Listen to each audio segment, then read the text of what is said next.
Mr. President, my people are under siege. I will place economic stability and confidence. To condemn this act and call for the immediate release of this minister in the Temple of Justice. On our broad access to our money will put in the bank.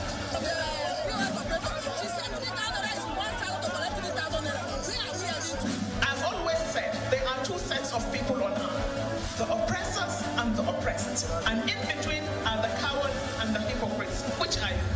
No matter how tough the challenge, how high the obstacles, we always overcome. What Nigerians need now is not about the taunting. Who can come and salvage us from where we are?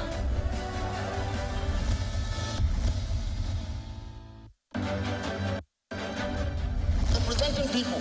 Mr. President, my people are under siege. I will place economic stability and confidence. To condemn this act and call for the immediate release of this minister in the Temple of Justice. On our broad access to our money will put in the bank.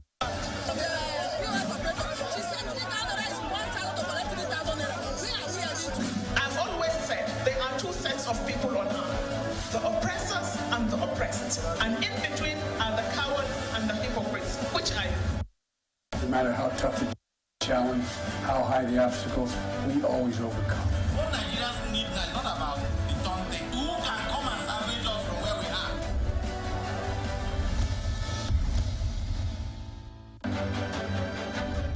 Representing people. Mr. President, my people are under siege. I will place economic stability and confidence. To condemn this act and call for the immediate release of this minister in the Temple of Justice. On our broad access to our money will put in the bank.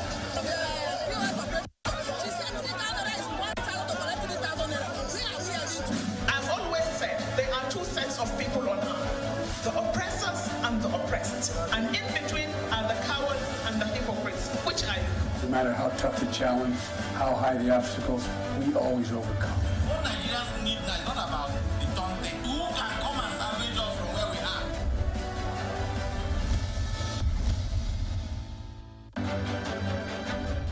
Representing people. Mr. President, my people are under siege. I will place economic stability and confidence. To condemn this act and call for the immediate release of this minister in the Temple of Justice. On our broad access to our money will put in the bank.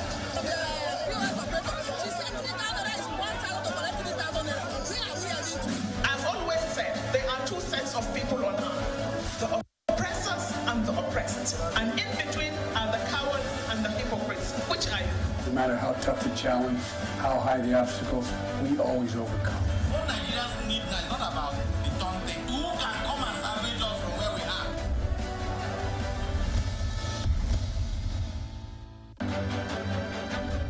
Representing people.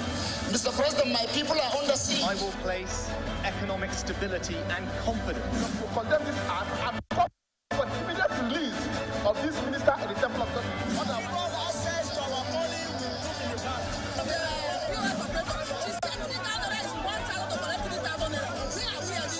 As always said, there are two sets of people on earth, the oppressors and the oppressed. And in between are the cowards and the hypocrites. Which are you? No matter how tough the challenge, how high the obstacles, we always overcome. What Nigerians need now is not about the taunting. Who can come and salvage us from where we are?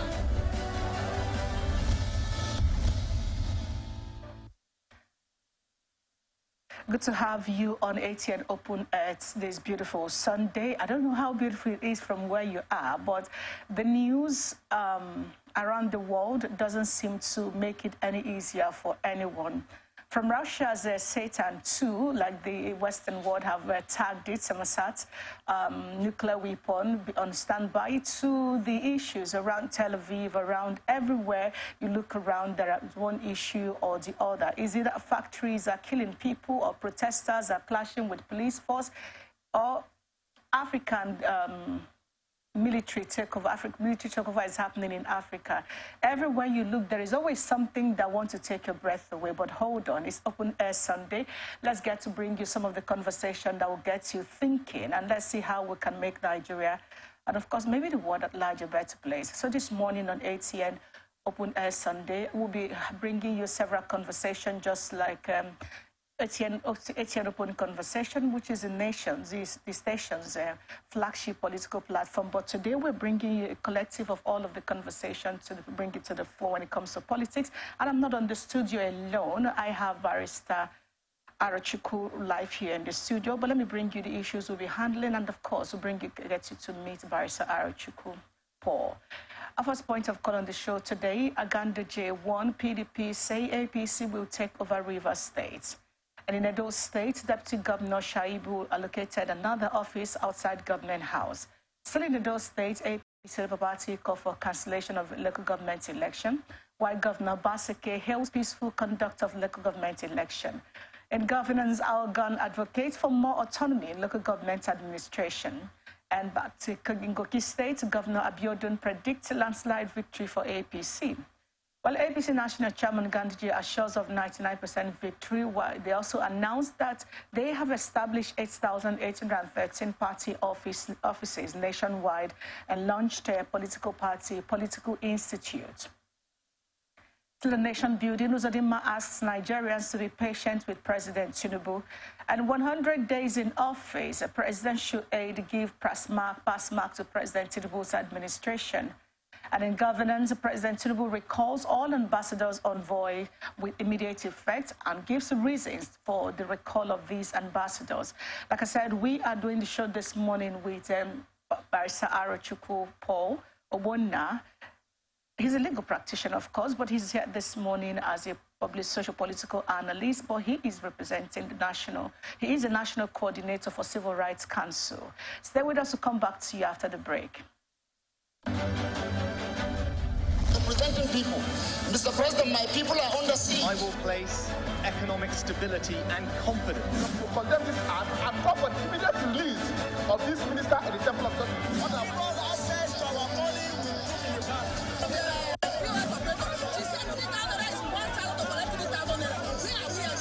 I've always said there are two sets of people on earth, the oppressors and the oppressed. And in between are the cowards and the hypocrites, which are you? No matter how tough the challenge, how high the obstacles, we always overcome. What Nigerians need now is not about the taunting. Who can come and salvage us from where we are?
People. Mr. President, my people are under siege. I will place economic stability and confidence. To condemn this act and call for the immediate release of this minister at the Temple of Justice. Access to our money will put in the bank.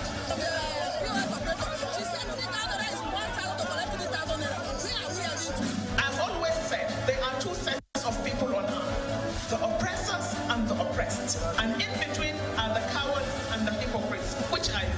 No matter how tough the challenge, how high the obstacles, we always overcome. What Nigerians need now is not about the taunting. Who can come and salvage us from where we are?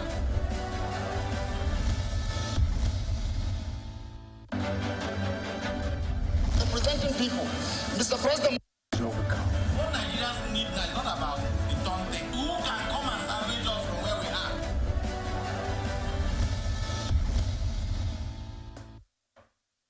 are? Welcome back to ATN Open Air this beautiful Sunday morning. I'd like to quickly welcome Barrister Arochukwu Paul. Good to have you on ATN Open Air this morning. Good morning. Thank you very much. All right, let's get on with the issues. There are several of them. Let's start off from Rivers State. The national chairman of the ruling All Progressive Congress, Dr. Abdullahi Umar Ganduje, has warned the People's Democratic Party that it is set to take over oil-rich Rivers State. Ganduje gave the warning when he hosted the leadership of Senator Magnus Abe's group in his office at the National Secretariat of the party in Abuja. For warning the ruling party in the state of the impending doom, the former Kano governor said that with the agreement of the three major blocks of the APC in the states coming together, the ruling party in the state would soon be on the way out. According to the APC chairman, APC has now come to the end of the problem in APC Rivers State, as the three major blocks have now come to work together to build APC that is in Rivers State. The leader of the delegation, Senator Wilson Ake, expressed confidence in the ability of the party's national chairman to rejig the party, particularly in Rivers State, which he said had faced many challenges leading to disaffections and seeming disintegration. Ake assured the party leadership of the group's readiness to support every effort to rebuild the party. He noted that the Magnus Abe group worked for President Bola Tinubu's success and was desirous of a stronger and better APC under the leadership of the national leader and the chairman. The delegation had former members of the National Assembly, former commissioners, former state assembly members, council chairman, and some aspirants who worked with Senator Magnus Abe. Those on the Ake-led delegation include Barrister Nwogu Bombs, Honorable Ben Chioma, Honorable Augustine Wokocha, and Honorable Maurice Bronen, Dr. Ipalibo Hari, Honorable Kadilo Kabari, Honorable Dagogo Green, Honorable Fred Ateng, Honorable Kingsley Manichuka, and Honorable Willie Fubara Pepu. I find this very interesting. Quite interesting. And I will tell you why this is very interesting to me. So let's start from somewhere, and that's the fact. Okay, Magnus Abe wasn't there. That's on one side. Now, what three blocks is Ganduje referring to? The Magnus Abe block, Yes. the Tony Okocha block, and the who is it Emeka Beke's which of the block now? Who is Possibly you have not mentioned former Governor Mechi. Well, they said he's no longer playing politics. That's why I just carefully they want to talk about him. Well, he may not be playing politics because his influence can never be underemphasized. Okay, let's say, the Amechi block.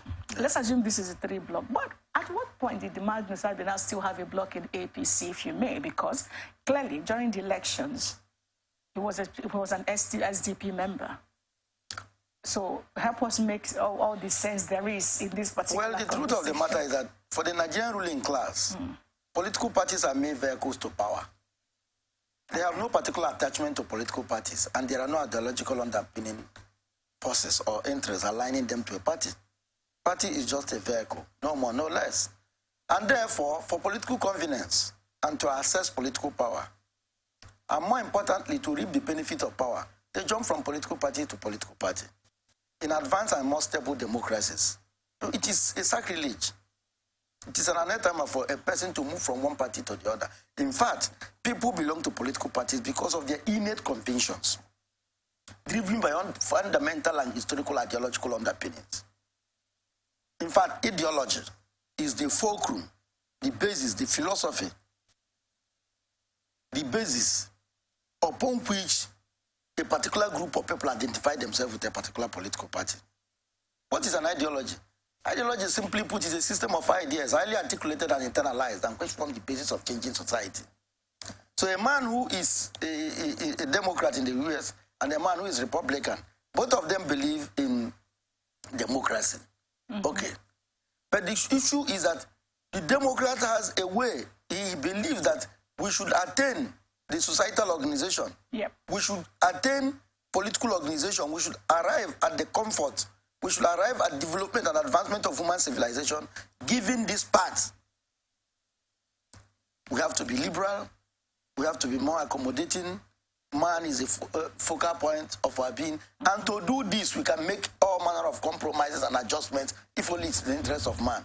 Okay. Some other person is a Republican and said, no, there is a limit to which we can adjust. For instance, God tells us this is the position, the Christian position of things. So it is just a mental construct. That is what you don't see here. The issue is, how do I access political party? And how do I reap the benefits of power in the form of contracts, in the form of fast salaries?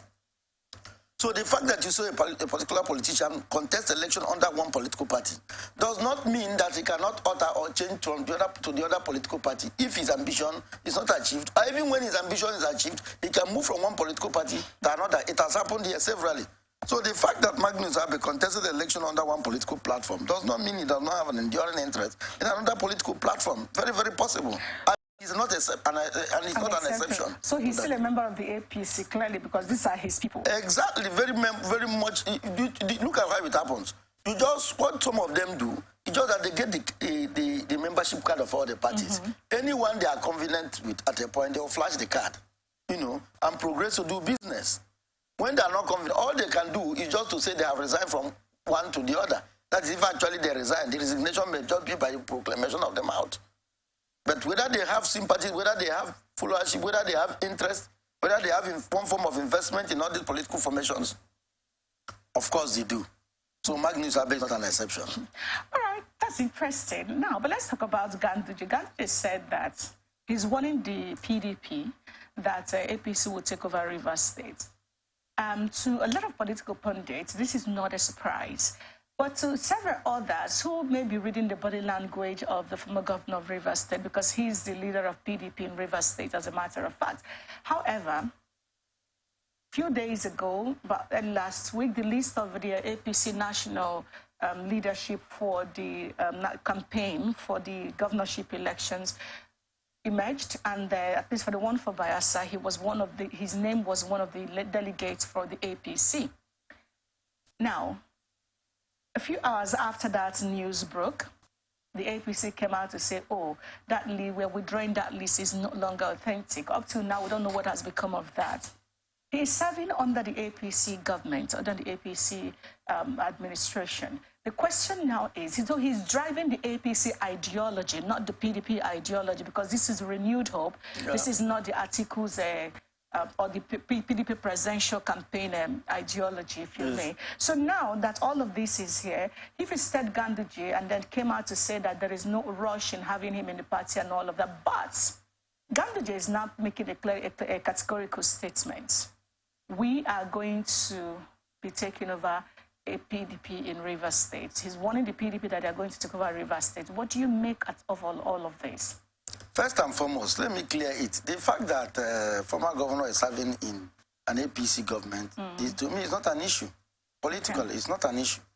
You see, in fact, it's wisdom that the President of the Federal Republic should spread his ministers across political parties for political accommodation, for political inclusivity, and for people to bring ideas to come. So any person who is available can work. However, when Ganduje say we are going to take over Rivers State, just as you said, it's not a surprise to some of us. Because what does it take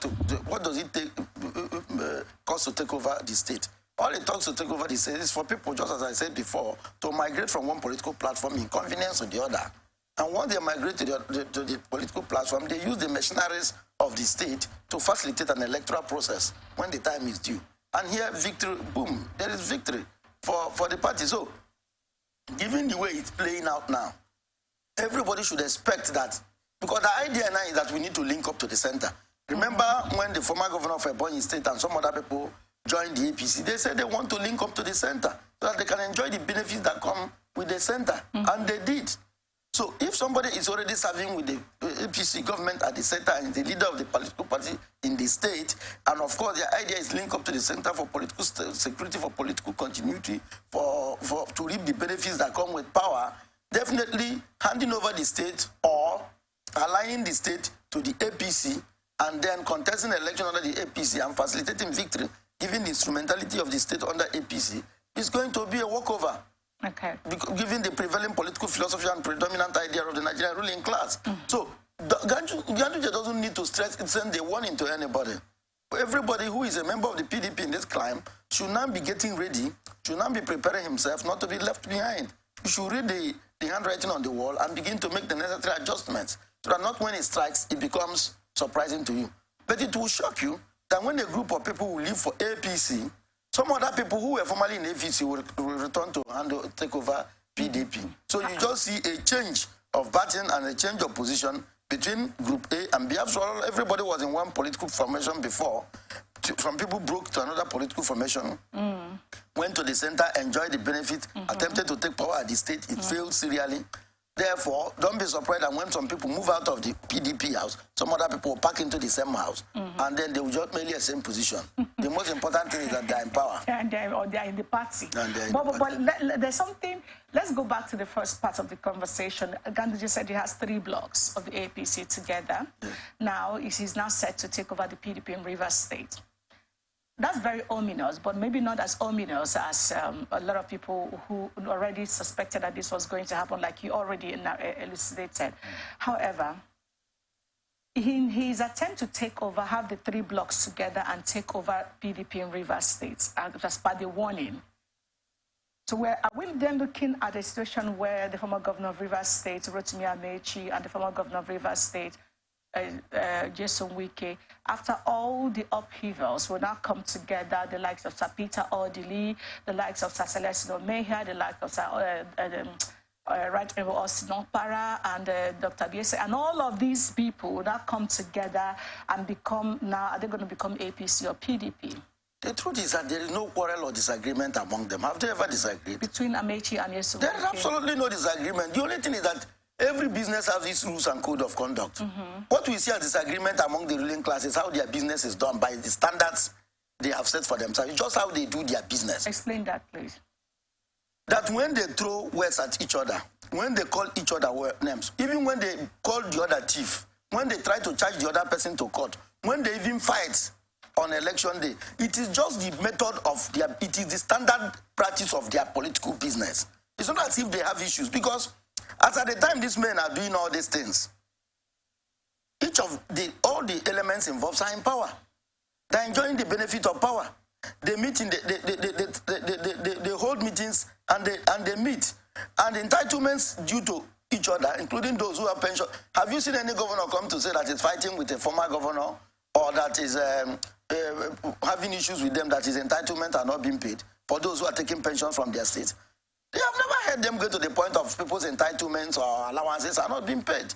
They are still being giving them their due entitlement. So it is the ordinary man who is by the local, who is living in the villages and on the streets, that go about hitting themselves, breaking their heads, sharing their own blood, bleeding themselves and breaking heads. There's nothing difficult for them to come together. If only coming together they will have victory. If only coming together they will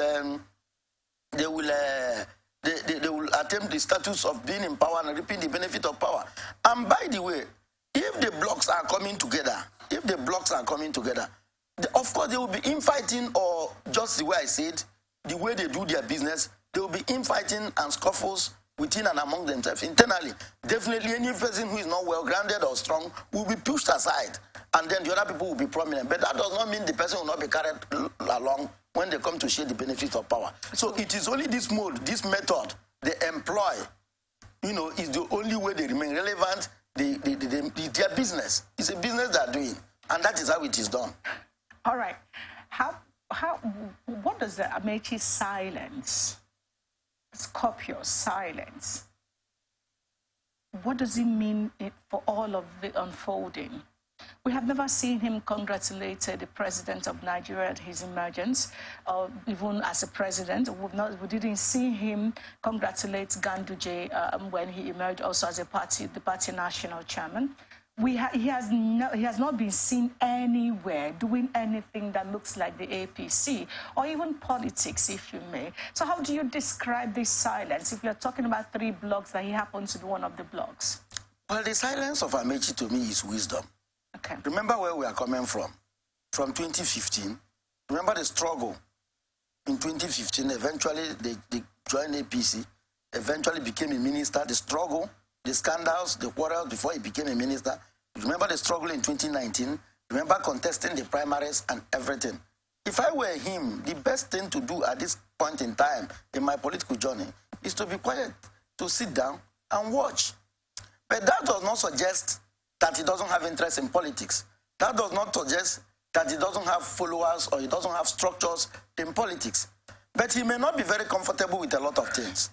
For instance, those of them who contested that primary, some of them are not very comfortable with the outcome. Some of them had interests that were not exactly, that didn't mature exactly the way they wanted it.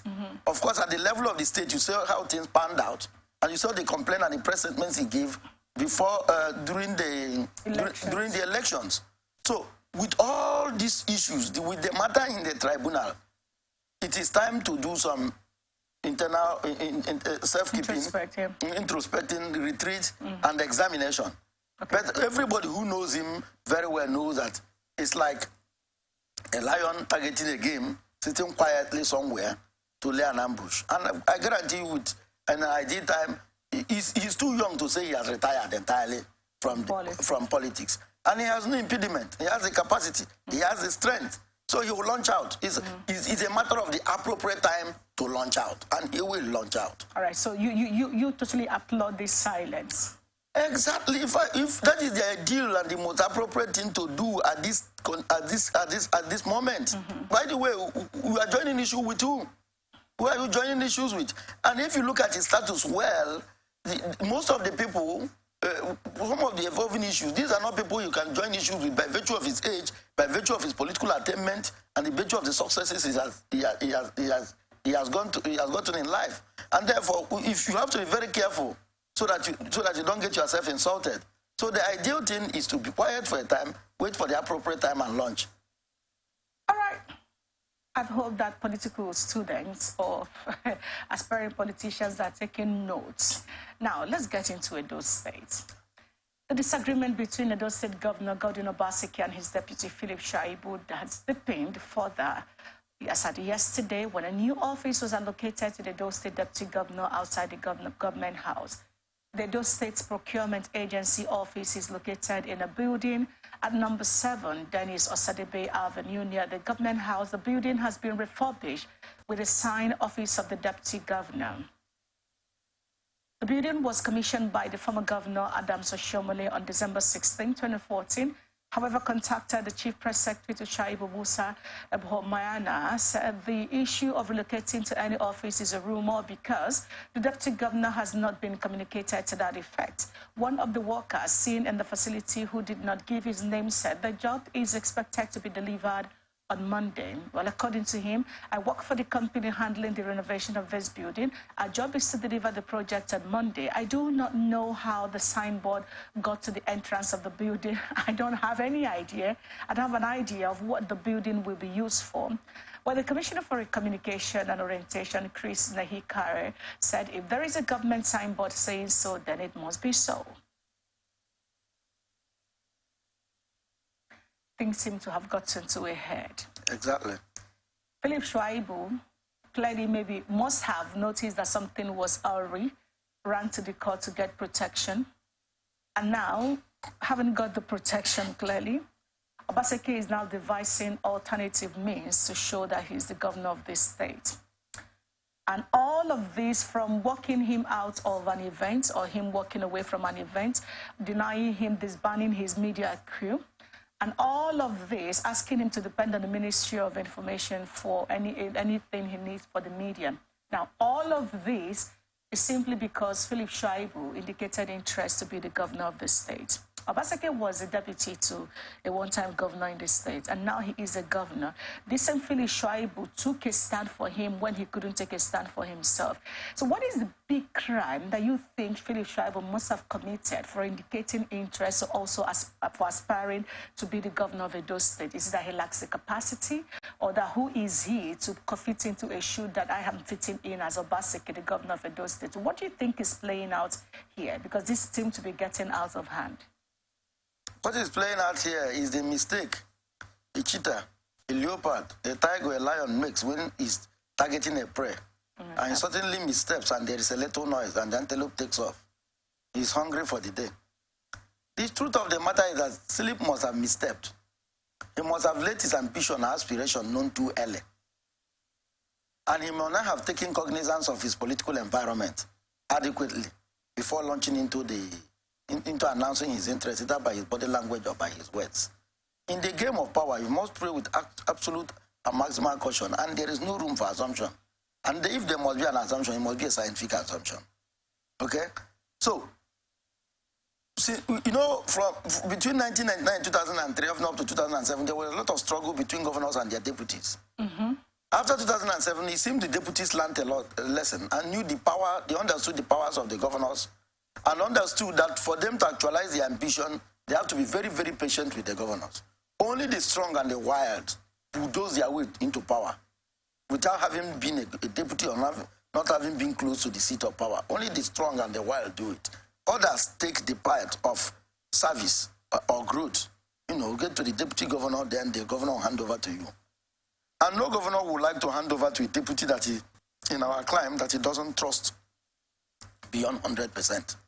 So I think that whatever makes Philip, or whatever confidence he had to launch out with his ambition so early, or not have followed Obaseki like a fox, patiently, meticulously and religiously, waiting at a time to come into the fray, was a mistake on his own part.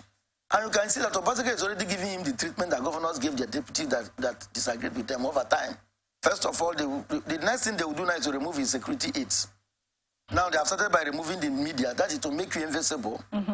Then the next thing they will do is to cut down his entourage for using 5 cars before blowing siren that they use to announce themselves. They may reduce it to 2 and reallocate the other vehicles and tell you there's no, you can see there is cost of fuel. Then they will remove his security aids. In fact, a particular governor, sitting governor, the godfathers remove it, and he has to be moving around with talks. So he's going to remove all the paraphernalia of state power from him.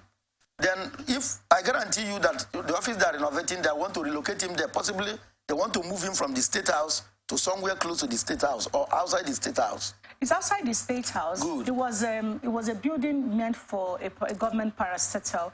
In fact, from what the Commissioner for Information and Nahar said, oh, if there's a signboard saying that, then it must be so. And I guarantee you, Shaibu is not going to use that because it's not safe for him. So Shaibu may end up going to get an office for himself that is not even the one meant for him, that is even in a different place altogether.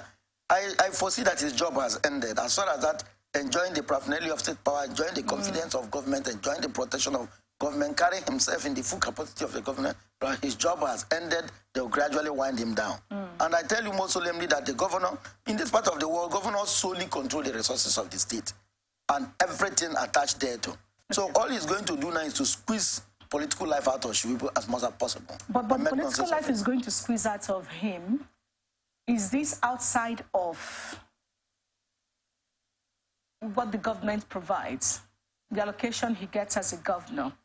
Does he, as a governor now, have control over all the stakeholders in the states who would want to choose Shaibu? Well, the truth of the matter, you're talking in a situation where law and order is adhered to. Okay. If law and order is adhered to, somebody's constitutional rights and privileges ought and should not be tampered with by any same person. But you can see the way we manage things in this part of the world. What this thing has triggered off is just crisis. If you're on the side of Shaibu, definitely you are the enemy to the governor. Yes, because, you know, like Obaseki has also made so many enemies in that same Edo state. Why they play these politics without considering those whose ox will be God at the end of the day, like they went to elephant fights, the grass suffers. Is it okay to begin to question the crime he must have committed, which you have pointed out, but legally speaking, has the deputy governor of Edo State broken any law by indicating interest that he wants to be? No, absolutely no law. Absolutely no law. But you see the sickness, or why some of us query what we call constitutional democracies in this part of the world, is that whether you like it or not, ultimate power resides on the president, ultimate power resides on the governor, which is not ought to be so. There are structures and institutions that exercise powers. But you see, we are in a country or in a climate where people want to choose who to succeed them, sumoto, on their own. They want to choose who to. So you find out that a man is trying to tell you, look at the person that will take after me, as if it's a monarchy. And what do you do? They use the resources of the state and the paraphernalia of state power to go to enforce that and merely fix a date for the people to come and give vent, or for the people to come and stamp or give sustain what they have chosen. And that is the defect of democracy. So let me ask you a question. Do you think people like African leaders, like Obaseki, do you think they are learning the lessons of what is going on across Africa? Absolutely no lesson. And the African leaders are not interested. Look, listen, African leaders, I like the exact words to use to describe them, but to put it simply, African leaders don't have the capacity to learn. I can say so. They don't have the capacity to learn, and that is why it will happen again, and again. Because if you take clue from what is happening across Africa, particularly in West Africa now, although it's going to spread across Africa, that's how it starts. If you look at what is happening across Africa now, the body language, the policies, programs, and attitudes of other leaders across Africa, even neighboring countries to the way those things are happening, there is no change of attitude. There is no change of worldview. You find out that when the man was overthrown in a country, the language he's using is a language the other man who is using, trying to call on people to make noise, to fight, to quarrel. They are saying the one and the same thing they are saying. There is no change of strategy, there is no change of worldview, there is no change of philosophy. So they learn nothing. And because we've not learned, our leaders are not willing to learn. That is why we are where we are.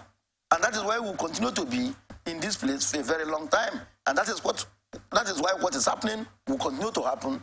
And if we don't learn our lesson over and over and over again, does it not surprise you that what we thought we were put paid to in the 60s, 70s, and by the 90s and early 2000s, we thank God that we have passed this phase in our life. In less than 25 years, the same thing is reoccurring and resurging.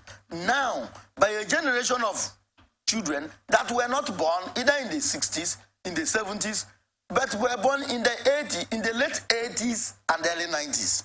They have come back to do the same thing their progenitors or their fathers did in a response to a problem. And even people who were not born either in the 70s or 80s, who now took political power, are behaving exactly the way people behaved in the 70s and earned them a kick. Wow. And now they are being kicked by some other generation of people. So it means that Africa has not traveled far. Or maybe something is really giving them confidence that the African mind is locked out and they cannot reason. But again, are they watching the news? Are they listening to what is going on? Well, I was still in Edo State. So the Edo State government conducted its local government council election on Saturday. The election was peaceful in most areas of the state, but there were complaints about the lack of election materials. In parts of Edo North, like the Akoko Edo local government area, election materials arrived early in most polling units, and voting started in some areas as early as 8 a.m., and the exercise went smoothly without hitches. But the opposition, All Progressive Congress, and the Labour Party criticized the exercise, and the Labour Party even protested at the premises of the Nigerian Union of Journalists, where they complained about undersupply of electoral materials, and the Labour Party chairmanship candidate of Oredo local government area, Daniel Ero Onigise, called for the cancellation of the exercise. Governor Godwin Obaseki, who voted in his polling unit at Emakwe Primary School, praised the exercise and said he believed the People's Democratic Party would carry the day. Well, he said PDP is fully mobilized in most of the states. But speaking shortly after he voted, well, the turnout was very impressive in spite of the rain. He said there was quite a considerable turnout, and it showed interest in local government election. This means that the political parties did well by going around sensitizing and mobilizing the electorate and the people. He said the process has been smooth and peaceful, as a lot of people are still hanging around to see the end of and conclusion of voting. Well, Obaseki seems to be having a different feel compared to what other people, the Labour Party and the APC, were observing in the elections. And now here we go again. It's just local government election in one state. And we are still struggling to get it right. What could be responsible for this as it is? Is it the rain? Or is there something else that we are looking at? It is, look, when politics has been reduced to a means of production by the ruling class, you now discover that people are looking at the resources of the state while contesting for power. I tell you, if remove the fat allowances, remove all the privileges and salaries, remove the control of the resources, nobody will contest for political positions. Now, what is happening in Edo, it's not unique to Edo. In Rivers, in Ebonyi, in Enugu, in other local government, in other parts of the country, even in the north, if APC is in power, they conduct local government election, APC will win the entire local government. If PDP is in power, they conduct election, PDP will win all the local government. Which you and I know is likely untrue. Because even in those places, we see members of other political parties who bought forms, who were screened, and who went into the polls, and who are obviously more popular than others. And whom you can even attest to by your participation in the democratic process, that this guy won this election. But he ended up announcing members of a particular party. So you see now that in Edo, when they announce the result, PDP will win the entire elections. In all the local governments, I can say so. If they want to be kind, or if they want to be reasonable, or if one or two things happen beyond their powers, other parties may pick one or two local governments. So it is not abnormal for the governor to tell you, look, everything is going on smoothly, because to begin to ascribe logistic inabilities or weaknesses or flaws to the process, he's trying to condemn himself, sort of. He's trying to indict himself, because, you know, the State Independent Electoral Commission that is conducting that election is the governor of the state. He released resources and everything. So he will try to tell you this. But look at what is the opinion of the Labour Party, what is the opinion of the APC, what is the opinion of other political parties and stakeholders in the state. That is when you get to know how was the election conducted. What is the opinion of the journalists who were on ground to see that elections. That is when you begin to assess. But to talk, if you look at it from the prism of the PDP and the governor, definitely everything was peaceful, everything went on smoothly, everything happened according to the law, and of course the election results were duly declared. So what is happening in Edo is what happens across the country, and that is the extent to which we have reduced ourselves. So the shortcut to becoming a local government chairman is to belong to the party in power, contest under that party, particularly when you have the nod and the blessing of the governor. Interesting. For a democracy that's supposed to be government of the people, for the people, by the people. Now, we'll talk about local government autonomy as we watch what is panning out, because when the governor determines who is in seat, where and how, I don't know how that is democracy. When the governor also determines who gets what, just like we're talking about him and Shaibu right now. I'm trying to figure out what is democratic about that, if that is what we are practicing. Well, Governor Obaseki, who hailed the peaceful conduct of the local government election in this state, said that the conduct of the local government election in this state, Obaseki gave the remark after he voted, which we talked about earlier. But this time, he is, while hailing the conduct of the election, in spite of the rain, the turnout has been considerably interesting, which means that political parties did all what they were supposed to do to be sensitized, to sensitize the people. Secondly, you can see that the process has been very peaceful. I said, I'm very happy with this. That people were here some minutes before the close of polls. We have not had any incidents of violence from anywhere. Well, on his part, the Edo states, on his expectation of the outcome, the Edo governor said he believed the popular candidates would win, just like we said earlier. But what I find uncomfortable about him hailing this as peaceful election is ignoring the lines that were crossed, that were not crossed, the T's that were not dotted, the I's that were not, the I's that were not dotted and the T's that were not crossed in Edo State, because the Labour Party or other political parties are saying we have to cancel this doesn't go the way it ought to be.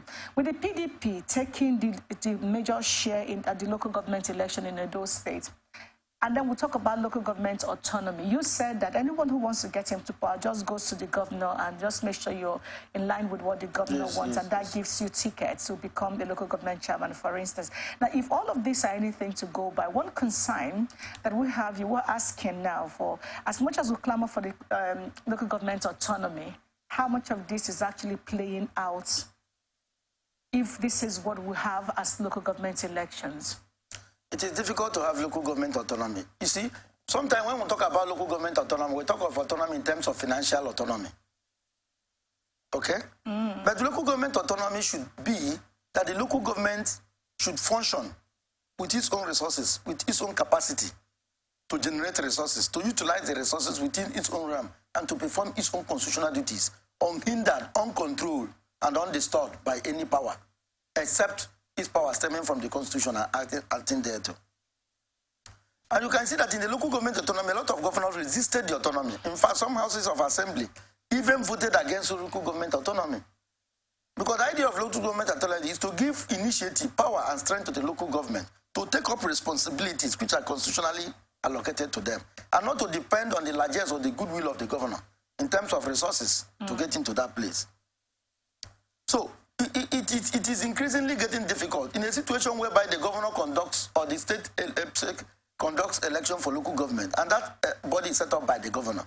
Exactly. And funded by the governor. Exactly. And now the governor, watching everything that played out where other political parties are saying no and saying it is peaceful, isn't that a call for chaos?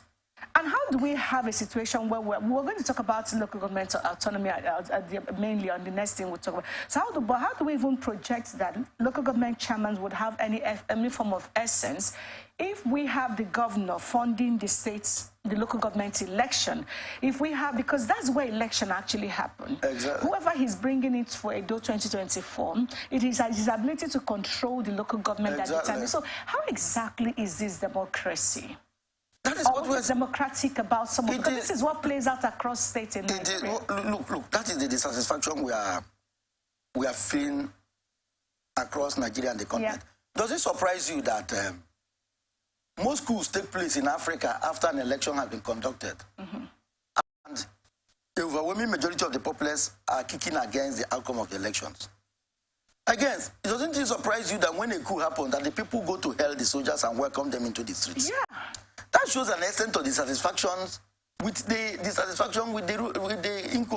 status quo, with the government in power. What happens is that ordinarily the local government, the grassroots should be the most democratic.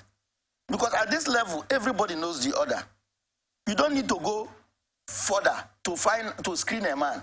He's a man who grew up in the environment, whom everybody knows in that environment. Unfortunately, what they do is to emasculate the political space, confine the political space, and begin to seize traditional and political structures in those places to waft the people or to remove the people from active and actual participation in the electoral process, thereby confining themselves and arrogating themselves to the power to manufacture a candidate. That candidate so manufactured are imposed, they sort of impose on the people. And the people are sort of gratified or patronized to just come and give. In fact, once they say election has held, in a particular place, how was the local government election held? On the day of local government election, people were already given tickets or selected with tickets. Electoral materials were carried to a local government headquarters. And at that place, it was being thumb-printed. Journalists were not allowed in. Position political candidates were not allowed in. And the place was surrounded with guns by thugs and all whatnot. Later on that afternoon, the results were announced over the air. Now, people waiting in their villages and in their wards for them to cast their votes didn't see electoral materials, didn't see officials of the state electoral body, saw nothing, but they heard a result has been announced. And now, in a few weeks, the person is brought to the government house where he's sworn in, and giving government vehicles and giving resources. He returns to that community and begins to parade himself. It is an insult on the people. It is an abuse on the right of the people. And that is how these things are conducted everywhere. And that is why there is a detachment between the people and their leaders at the grassroots. The leader is there because they know the person is not their leader. They have no input to the making of the person. And the person doesn't consult the people. He doesn't seek to hold any kind of talk or discussion with them. He rather runs to the governor, who gives him a hand-time instruction and resources. So when we are talking about insecurity in our communities, because this thing can metamorphoses to all segments, it's insecurity because when you are not working with the people, they have no trust and confidence with you. You are not their person. They will not even come and give you security information or to tell you things that will aid you to work in order to secure the environment. So the problem is headed. So it's undemocratic in every ramification of it. All right, so let's just wrap this up. Do you think we are ripe for democracy in Nigeria, in Africa? I have argued strongly that the new liberal democracy, or the type of democracy championed by Europe and North America and propelled by World Bank and their allies, is unfit and unsuitable for African nations. And I dare challenge them. Who says that Western liberal democracy is one and the only method of societal organization? One of the only method of political organization. One of the only method of the advancement of human civilization and development. Who said so? Now, Nigeria is a republic. Niger is a republic. Most of these countries are supposedly independent of their colonial masters. We live neo-colonialism on one side. If all of this is true, why then do you think that the West still want to dominate the African leadership, determine what kind of democracy we'll have in Africa, and even when it's clear that it's not working the way it ought to, they don't talk about the failures of this democracy, but they just want it to continue the way it's going? Well, in discussing this, you cannot leave neocolonialism out of it. However, in as much as I agree that we are independent, so to say, but even when I say we're independent, so to say, we ought to be independent in the true sense of it. We thought to organize ourselves as humans, okay, who were here before the colonial authorities came, and who were here before they left, and who had methods of societal organizations. So we have every reason as a people, I have advocated it, self-reliance. We have every reason as a people to organize ourselves and have capacity to do so. Yeah. But we have allowed ourselves to be turned to the house friends of Europe and North America. The most annoying aspect of it is even the kind of ideas they project in Africa and the things they say that our leaders and our leaders seem to understand it. Okay? For instance, how do you, just like Paul Kagame was saying, how do you give a man say he has given you money and in return you give him petroleum products? In return you give him gold. How do you say you gave me money, paper money, yes, and you ascribe value to it? You are the one who tells me the value of what you gave me, paper. And in it, I will give you gold, I'll give you oil. Yeah. It does not make sense. Yeah. Okay, if you give me paper, and that is what I will have to trade with you. You do. So if you give me paper money, I should give you back paper money. Yeah. If you give me $100 million paper, I should be able to give you 100 million naira of paper. But because when I give you oil... I will invite you for the neo-colonialism conversation. Because when I give you oil and give you gold and give you some other minerals, intangible, solid forms, and you merely transfer the figure to me, printed the figure and ascribe values to it, it is a lie. Unfortunately, our leaders do not reason or think this way. It is a problem of leadership in Africa, as far as I'm concerned. Because I refuse to accept that democracy, and particularly Western liberal democracy, is one and the only. For instance, Gaddafi ruled Libya. Yep. The only problem they had with Gaddafi, they say, it was not democratic. Why? Because there were no periodic elections. So possibly in Gabon, there were periodic elections, they have no issues with that. In Cameroon, there were periodic elections, they have no issues with that. In Nigeria, is it by the rituals or the value of the rituals? Is it by engaging in empty rituals, or is it the value of the rituals? In Africa, our ritual system has value. It is tangible and it is alive. Europeans believe in routine for the purposes of routine. And then, by the way, it's also monarchical. It's not as if we're ruled by kings. We're not ruled by people whom we were supposed to be voting. But let's have a conversation on that. Sometimes, and I promise I will invite you for that. Now, let's wrap up this segment of the show. The Chairman Association of Local Governments of Nigeria, Ogun State Chapter, Babatunde Emilola Gazel, aired his opinion on local government autonomy, on the clamor for financial administrative autonomy for local governments, with the claim that they have been unable to cater to the people at the grassroots in accordance with their constitutional mandate. The first step is to change their financial autonomy, and there ought to be revenue allocation. Let's take it that the Constitution recognizes joint allocation at the local government. The Constitution cannot be talking about allowing joint accounts, and we start asking why governors or states operate joint accounts. It is allowed if it is in the Constitution. I know it is. That means any state that operates a joint account has not done anything contrary to the provision of the Constitution. So the Constitution has to be reviewed holistically. That, as I said, financial autonomy will be made easier if what comes into the coffers of local governments from the federation accounts is more than what we are currently getting. Also speaking, he said his view about the claim that the weak local governments system is responsible for the poor infrastructure, insecurity, poor healthcare facility, and other social services affecting the country. He said there is no doubt about it that even if the local government is very strong, governance will be better. Of course, it is the closest to the people. Every day, people go to the council chairman's offices for one problem or the other. What percentage of those people can go to the office of the governor? The local government chairman is the one whose neighbors will run to for their basic problems. Those are even outside constitutionally provided responsibilities. If there are more funds, these responsibilities will be more effective. I concur with the school of thought that if the local government system is stronger and more effective, some of our problems will be solved in a better way. Is that correct? Is this about financial autonomy or autonomy in actual sense? Autonomy in the sense that a local government chairman doesn't just have access to his money, but even if the money is in a joint account, but the local government should have the power to say, I want to fix this road, without having the governor say, I've given that to one of my friends, forget about that. Because that's basically what happens. So you see these guys sit down, do nothing about the local government, except what the governor wants. They begin to act just like supervisors when they're actually supposed to be taking responsibility. But again, there's a clear-cut difference with financial autonomy for the local government and actual autonomy where a local government chairperson have the independence to develop the community. What do we make out of this argument if this is coming from? There is every need for political and financial autonomy. Two of them go together. Political autonomy for initiative for political administration, political and civil administration. Resources with which to carry it out. The local government should be seen. Look, the local government should be treated as a tier of government. Yes. So to say, it should be treated as a tier of government with the capacity to respond to issues that emerge. When you say it should be treated, is it not a tier of government? Yeah, technically, the local government in Nigeria is not a tier of, it's not a federating unit. Okay.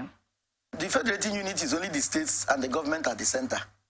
But this is not what we're taught in social studies in primary school. But actually, in reality, the federating units are the states. Because, you see, federalism as a system of governance is inherently democratic. Okay?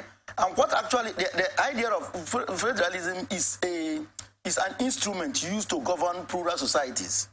Societies where there are multi-ethnic social formations. The idea is that each of the multi-ethnic social formations should be able to retain their existence as a people, while at the same time contributing their natural talent and capacities to form a central government which oversees the affairs of the entire federation. But in doing so, they contribute the required resources. So if Rivers State has oil now, it is expected that Rivers State should mine their oil and pay tax to the center. So if a man comes to Rivers State to mine oil, he should be able to settle with the owner of the land he's mining. He should be able to resolve with the community people. He should be able to pay tax to the state government. And therefore, of course, he has to settle with the federal laws governing oil exploration in that place. And all the owner of the land will do business with the white man while the company pays taxes to all the structures of government. That is exactly the idea. So the 3 tiers of government they taught us in social studies doesn't seem to tally in reality. It doesn't seem to tally because you can see that the local government are not treated as a tier now. Because who is the local government federating with? Where is their powers? Where is the source of their resources? You understand me? Although our own federal system is unique and naturally defective and designed not to be operational, to function, it is chaotic. Why would you say that?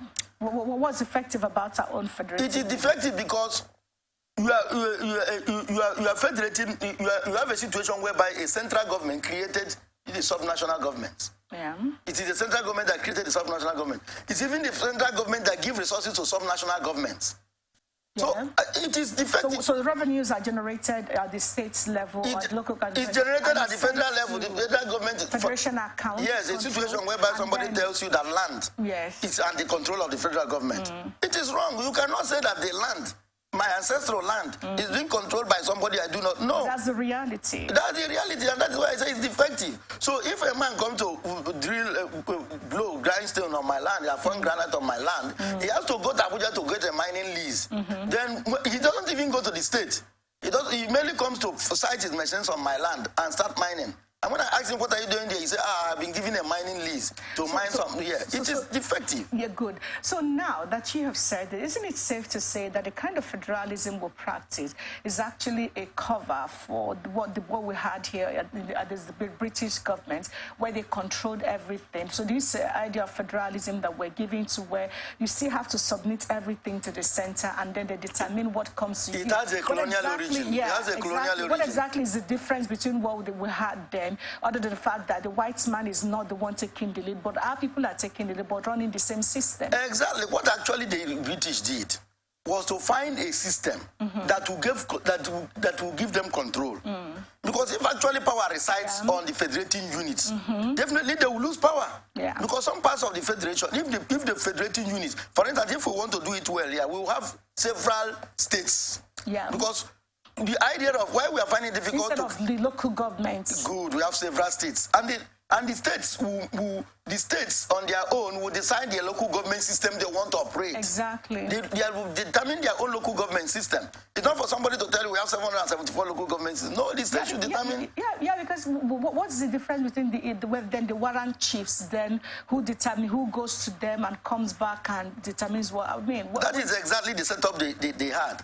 And that is where I told you that our leaders, our African leaders, have not sat down to review what is functional, what is operational, what could be obtainable on the soil of Africa. But they are taking models from Europe and North America, and it is not working. For instance, if you go to the US, every community, every political community, call it local government of council, have absolute control of whatever that happens in that place. Yeah. In terms of healthcare, in terms of education, in terms of water provision, in terms of housing, they have their services well cut out. Their structure and method of operation is radically different with that of the next county or local government out there. Yeah, but where is the independence we seem to have? If those who gave us democracy talked about the U.S., what we're doing here we can't do in Texas, for instance. Yes. So where is the independence that the people seemingly have if everything they own is still being controlled and they determine? It's like when I earn salary, I work in Morrison Communication, owners of Atlantic Television Network and Wish FM. So when I earn salary at the end of the month, salary is paid to my dad. My dad now determines what I get. What is the independence I have as an adult? That is the point. Look, listen, I saw a video where the deposed Gabonese president went to see the French president. And in that video, the French president walked down the axis and helped him to climb up the axis. Yes. And while he was with the French president, he wanted to fail, and the French president was holding him. And then I look at it, I say, Emmanuel Macron is comfortable that this man like this is leading an African country. Yeah. If Emmanuel Macron have 1% of the sickness this man have, the French people will depose him, deploy him there. They can't continue to be in office. And this man in this state is the man you are going to hold talk with on the welfare and well-being of his country. Your own leaders go to Europe to take medical treatment. Some African leaders even go there to cut their hair. The extent of the tie or the neoliberal connection between the ex-colonies and their colonies still makes nonsense of what you call independence. Absolutely nonsense. Isn't it, then there was no education, then there was no exposure to anything. But now we have all the education and all the exposure, yet it seems like we still don't get it, or we still don't know our left from our right. Every age and time produces its own kind, character, and structure of neoliberal entanglements. Okay. It takes a very enlightened mind to break out of this. And I keep on telling people, for us to break out, it's not going to be, you see, it's not going to be a tea party. For instance, a nation that is swimming in the potpourri of religious sentiment, a nation that believes that God will make way for them where there is no way, that they shouldn't build a road, that they wake up by prayers, God will build a road for them, that they wake up by prayers, their central bank will be flooded with dollars, that if they pray, God will give them job. A nation that is praying on a Monday morning where people went to church on a Sunday, worshipped, and on Monday morning, 9-10, when they should be in productive activity, people are clapping. Where you go to government offices by 11 a.m., people are still praying to start work. By 12, they are praying to leave. With that kind of mindset and attitude, you are going to remain where you are for a very long time. So you need a radical approach, a very radical approach to recreate a new society, to recreate a new world. And that is what leaders did across the world, like the Chinese. The Chinese, their situation was worse than ours. The Indian, their situation, they were in a more crisis situation. That these are people who were slaves who came to work, clean our latrines here. The Chinese, the Indians, they came here to work for us. They worked for us and we paid them. They lived in our country. Our currency was stronger than theirs. What exactly happened to us? There was a continuous and progressive nose down of mismanagement through bad leaders who have sustained their legacy over time. So we must take a radical step. For instance, you hear that the Chinese bloc remained indoors for nearly 50 years before they broke out to the world. So we must do something different from clapping on a Sunday morning, clapping on a Sunday evening, and telling you that when our Lord comes, we will all follow him to heaven. I guarantee you we are going to live here and like this and follow him to heaven. If at all we'll be competent, for other people do not join him earlier than we do. So you're not sure we can attain heaven as it is? The people who live in our condition cannot be predisposed to going to heaven. Because the sin you commit, the dirtiness of the environment, doesn't even make your soul pure enough to ascend that plane. Ascend heaven. Okay. We'll keep trusting, we'll keep praying, even though by sight it doesn't seem that that's where we should be going to. But it's what it is. We'll take a short break. We're still on Open Air Sunday on ATN, the Atlantic Television Network. We'll come back to you after the break. Representing people. Mr. President, my people are under siege. I will place economic stability and confidence. To condemn this act and call for the immediate release of this minister in the Temple of Justice. Access to our money will move in the bank.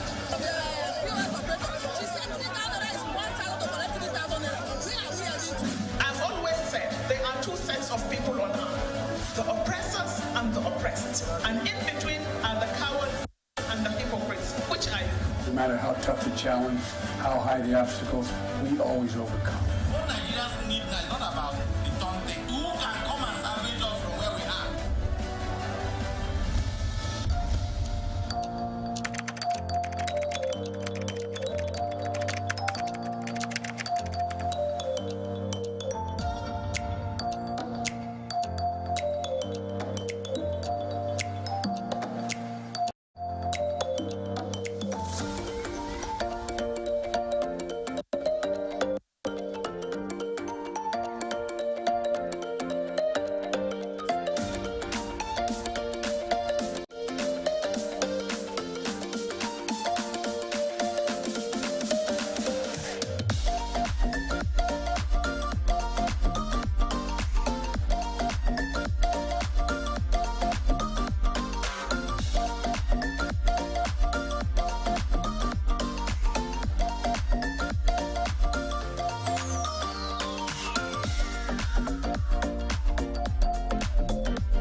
brings people into the country illegally. That is amazing. Honorable Human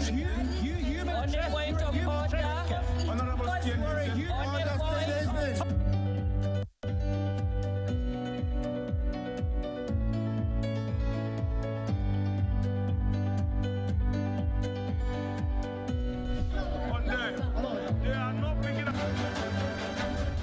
Representing people. Mr. President, my people are under siege. I will place economic stability and confidence. To condemn this act and call for the immediate release of this minister at the Temple of Justice.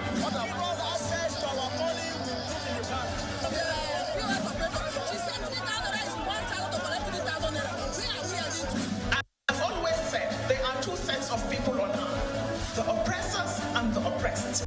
And in between are the cowards and the hypocrites, which I am. No matter how tough the challenge, how high the obstacles, we always overcome. What Nigerians need now is not about the tongue. Who can come and salvage us from where we are?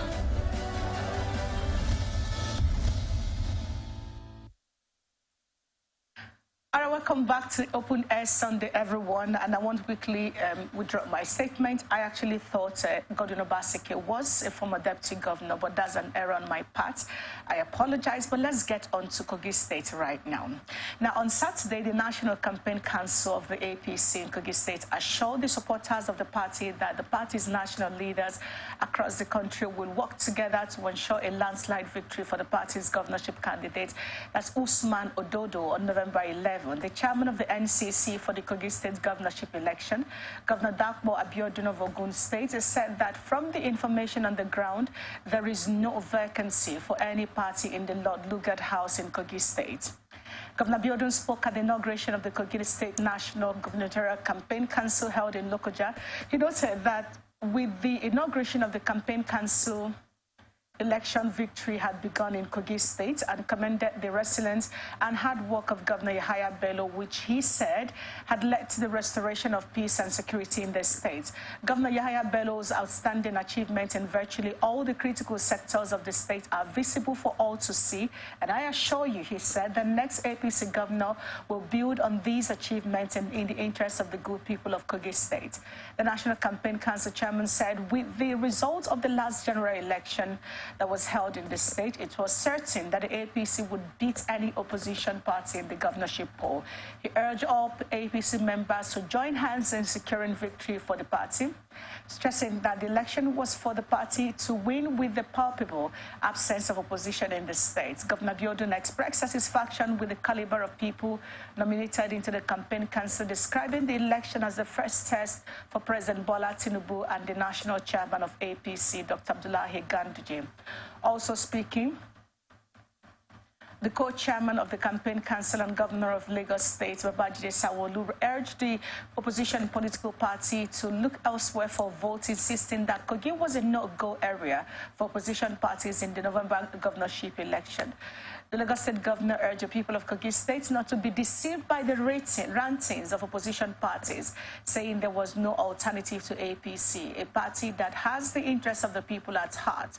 On his part, the chairman of the APC Governors Forum, Abdurrahman Abdurrazak of Kwara State, said the people of Kogi State has resolved to stay with the APC. He said Kogi State had fared better under the APC-led administration, adding that the opposition party were being driven by those who did not mean well for the state. In his remarks, Governor Yahaya Bello of Kogi State appreciated President Bola Tinubu for leading the way in the sustenance of the nation's democracy and promised not to disappoint him in the provision of gains of democracy to the people of Kogi State. He described the APC flag bearer in the state, Usman Ododo, as one who is coming with a lot of experience to consolidate on the unity and achievements recorded in the state under the APC.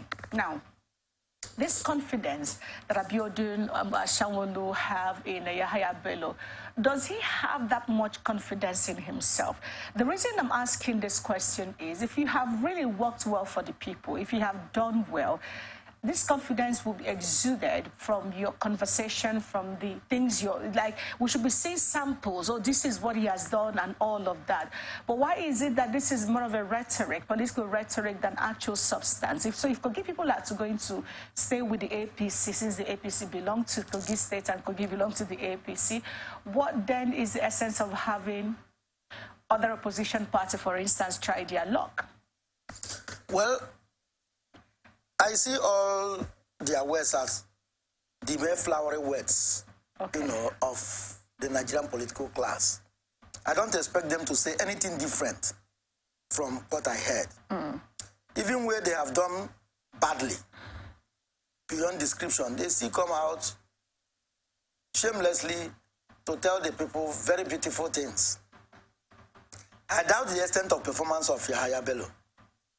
I do not think that Kogi State, he gave them the best. Because even when you are going to Abuja and you are passing through Kogi State, and you look at the primary schools and you look at the secondary schools, it is an eyesore, except those places I see are not part of Kogi State, or his policies and programs have not touched on primary and secondary education, or even the living conditions of the people. It is a living testimony to squalid poverty. So, but when politicians come, they would like to say beautiful things that, of course, are meaningless, in order to get votes.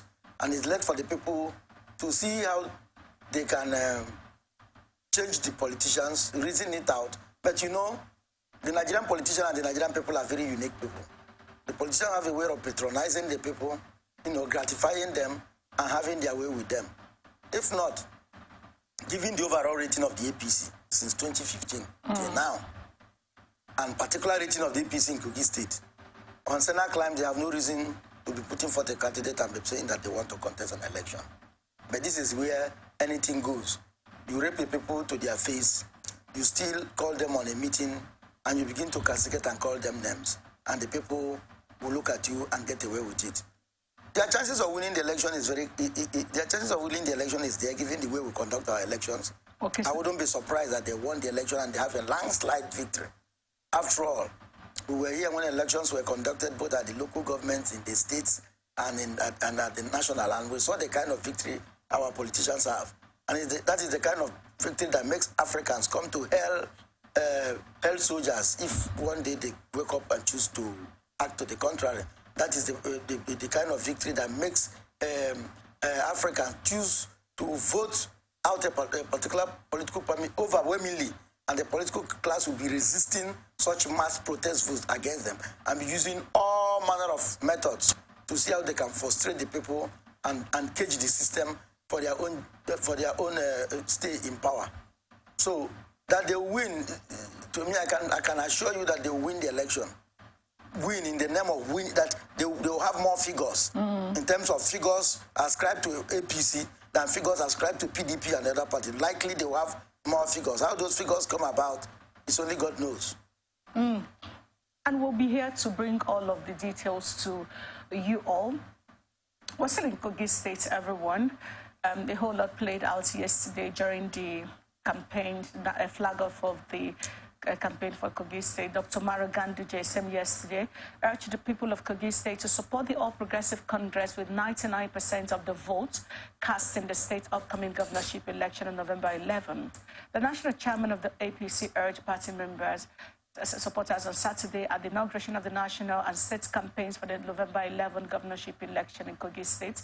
He said that Kogi is an old APC state, and that he was confident that the people of the state would come out in droves to vote for APC to ensure good governance.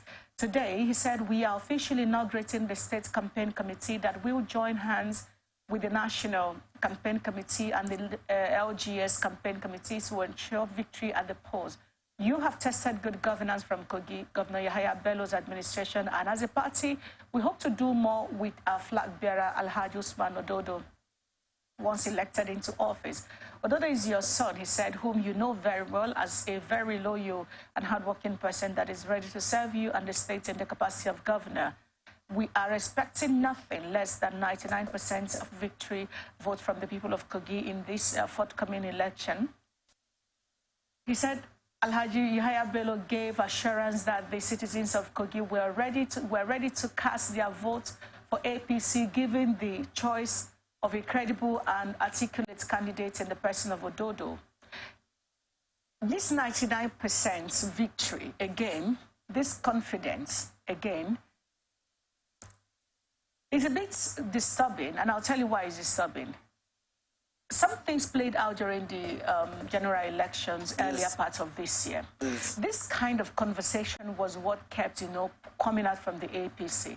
The confidence, what was it built on? A lot of people had their angst towards the past administration. Nigerians were all over the place insisting no to the APC. But somehow, when the results were declared, somehow the APC won the election. Now, the reason why I'm asking this is the same INEC is going to conduct the Kogi State elections. The first election they conducted this year is still in courts. We have a president that is also contesting struggling to maintain his position, legally speaking. Now they're going to conduct the election. Have these APC people with this confidence. This one says 99%. Kogi is APC, irrespective of the fact that there are opposition parties, and they've been everywhere since the inception of Yahaya Bello's coming into office. May you help us understand, please, what is this confidence of the APC built on? Is there a secret that they have that Nigerians are not aware of? Well, the situation is simple. What normally happens is that the Ganduje is preparing the people psychologically, preparing their mind psychologically, so that when the figures come out, they shouldn't be surprised. He will say, but I told you people. Now, when you say you expect 99% victory, which means other political parties contesting that election will not get even a single vote. All the votes gotten by all the political parties will amount to 1% of the votes. Of course, you know that is difficult that is a difficult position to hold. So the truth of the matter, just as I told you before, is that how they will arrive at their figures, they already know. Unfortunately, there's something that is happening in this country that gets me a lot worried.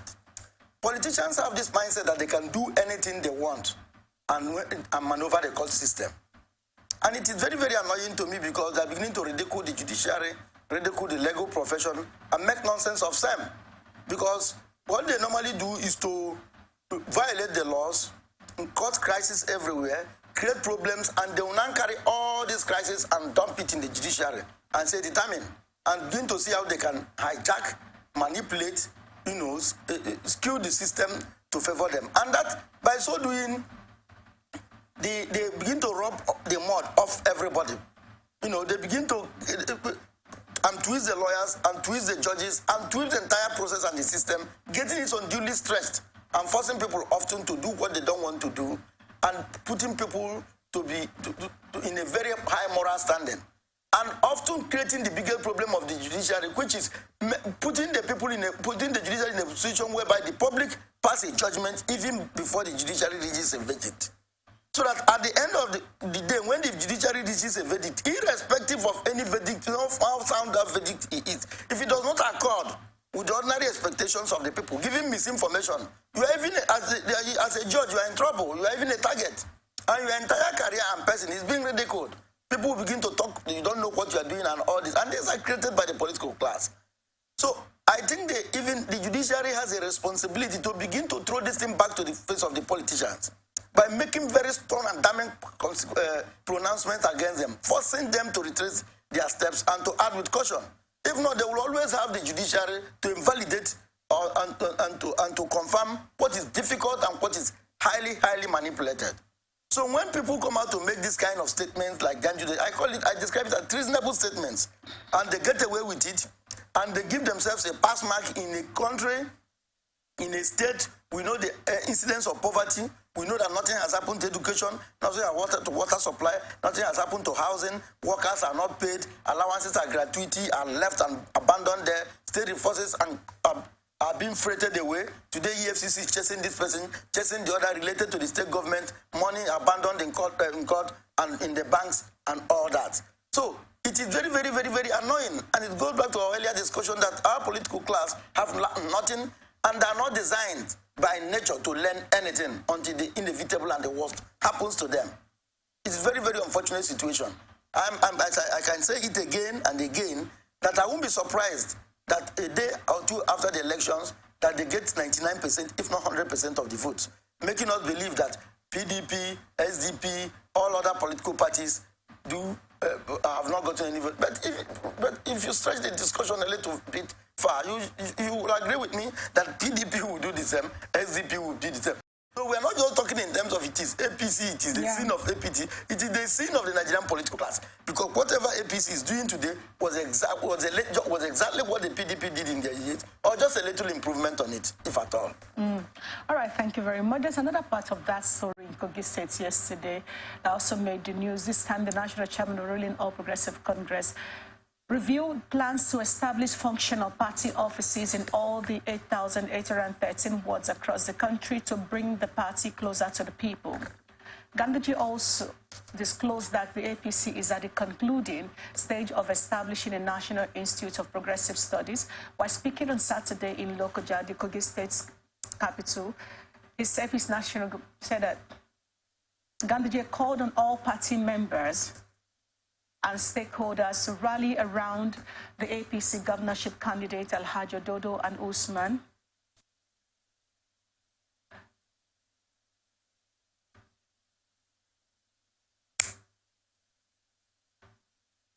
According to him, he said that millions of Nigerians and improved society were ready to appropriate political actions and social reform based on advancement in science, technology, economic development, and social organization.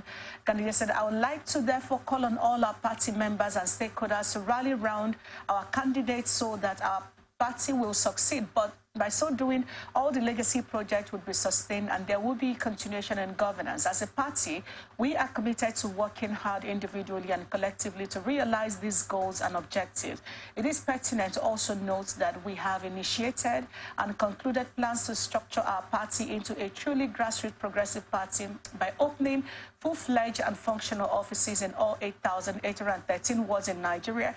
He said this is to enable our members across the country to have both a symbolic representation of our party in their neighborhood and a place for active interaction between and among members on one hand and members and leadership at different tiers of government at the other hand. In addition, he said, our vision is to institutionalize the progressive ideology in the body politic of our country.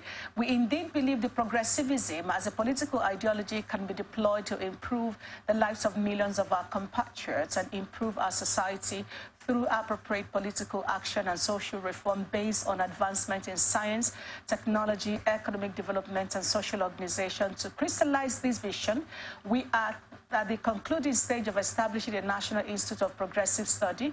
He said the institute going forward will facilitate the channeling and integrating the nation's progressive-minded politicians into the substance, orientation, and practice of progressive ideology and political best practices.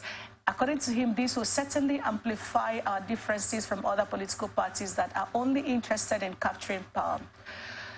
Well, we will ensure that with the kind of graduates our National Institute will be producing from time to time, the Nigerian political space will be populated by truly progressive-minded politicians. Now, there's something very, if you may, uncanny about this approach. APC is a party in power. The 8,000 plus wards in Nigeria, politically speaking, you want to go set up political institutions across these 8,000 plus wards. However, recall that when he came into office, he said that his goal is to ensure that APC becomes not just in wards, but actually the largest party in Africa. If you do this because you have the capacity to do this, which nobody can question, but who are those who will be checking the government of the APC in terms of opposition party? Legally speaking, is there anything contrary with what they are trying to do here? Look, you see, the political class in Nigeria is overfed. Okay. And they are so comfortable that they don't think before they talk. Evidences are bound that they talk and they go home to think. Ordinarily, every political party is expected to have presence in all the wards across the federation. Because if a particular political party is fielding candidate for the president, or for a governor, or for a local government chairman, you have to have presence in all the worlds. True. So across the country, even when you are passing and traveling, you see so and so political party what this, what this. So they already ought and should be a functional offices. In existence. Because there are world executives of every party. There are local government executives of every party. There are state executives of every party. And of course, there are national executives of every party. So which other offices does he want to establish? Does he want to duplicate the offices? He's not talking of reinforcing the offices that are already in existence in terms of enhancing them.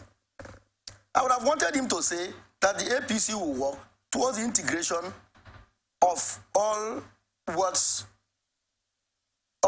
of the party across the country with a technology that can make the national chairman, while in his office at Abuja, to find out what is happening in the world in Obiapo Ward 2 of the party. It is as simple as that, which a simple technology can do. That the parties are let us get the functional, who are the party officials, who are those manning the offices. How do we know what they are doing? How do we monitor them? Because those party officials or the officers ought to be on payroll. And therefore, you monitor whether they are doing the work that make them to deserve the money that are being given. And you're talking of establishing new offices. Then from there, you now talk about Progressive Institute.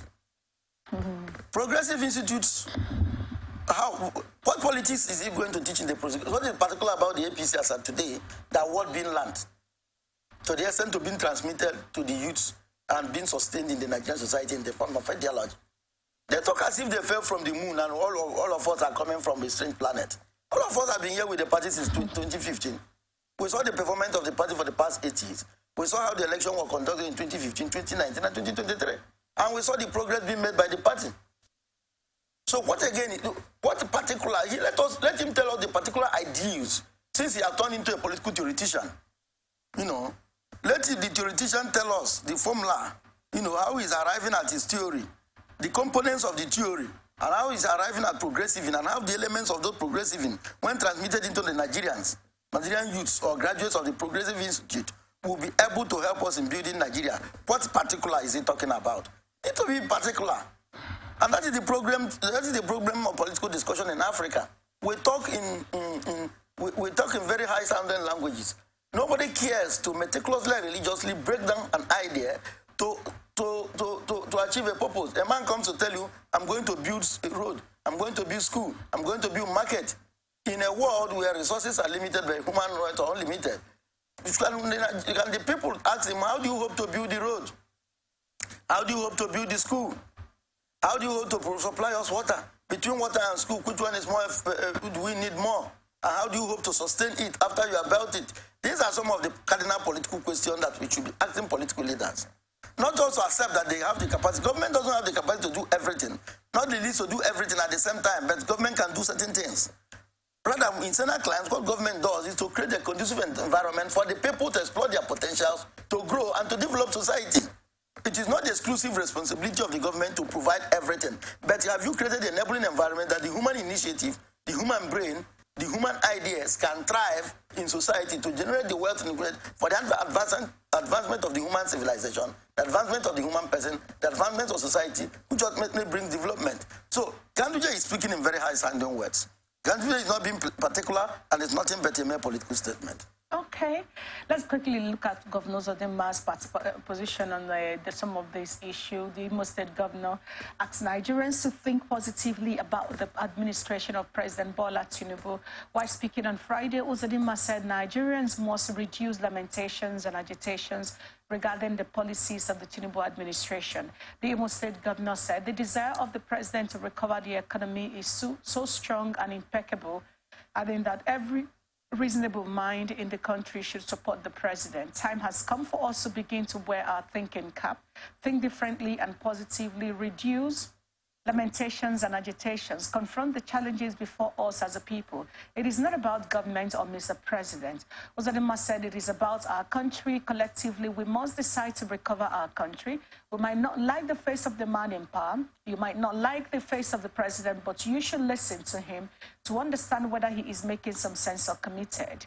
The commitment I have seen from President Bola Tinubu and the desire to recover the economy of this country is so strong and impeccable that every reasonable mind in the country must jump and follow. He's just less than 70 days as president.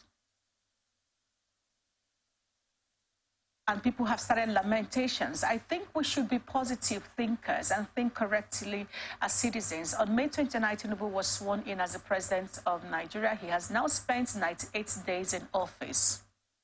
So what is Governor Zodima referring to as a lamentation that we already started, that is only less than 70 days? By Wednesday, to do with 100 days in office. So what do you think we should start lamenting? First and foremost, Zodima talked about lamentation. I'm happy he heard the lamentations. Okay. And for the fact that he doesn't know why Nigerians are lamenting, let me tell him, Nigerians are lamenting because they are hungry. Nigerians are lamenting because they cannot afford to buy fuel. Nigerians are lamenting that they're out of job. Nigerians are lamenting because kidnappers and armed robbers are having a field day. Nigerians are lamenting because school fees have been increased and they cannot pay. Workers are lamenting because the Naira has lost its purchasing power and value. They are complaining because a Naira is getting to be exchanged, a dollar is exchanging for almost 1,000 Naira to a Naira. That is why Nigerians are many more. These are many more is why Nigerians are lamenting. And I asked him, all these I have reeled out and more, is it not worth lamenting for? Has the condition of living of Nigerians improved? Have security improved? Who do Nigerians look up to for all this? It's the almighty federal government that has all the resources and has all the cohesive structures at its own disposal. Tinubu didn't tell us to give him 2 years first before we start complaining. Did he? He told us he's going to continue where Muhammad Buhari stopped and that he's going to improve on the legacies left behind. We saw the legacies and we can see how he's continuing. The burden upon us has not been lifted. It is still it's getting heavier. And somebody is complaining, we are lamenting. When you're under great pressure, what do? You lament. And by the way, you say that we should think positively. A hungry man, how do you want a hungry man to? You want us to exhaust all our energy thinking positively about the president? He will retort by telling me that negative thinking as well consumes energy.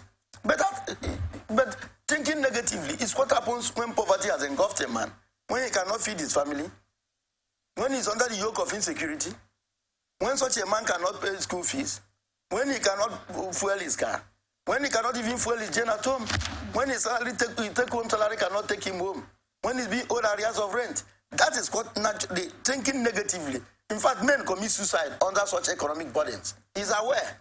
So telling us to think positively, on what basis are we thinking positively?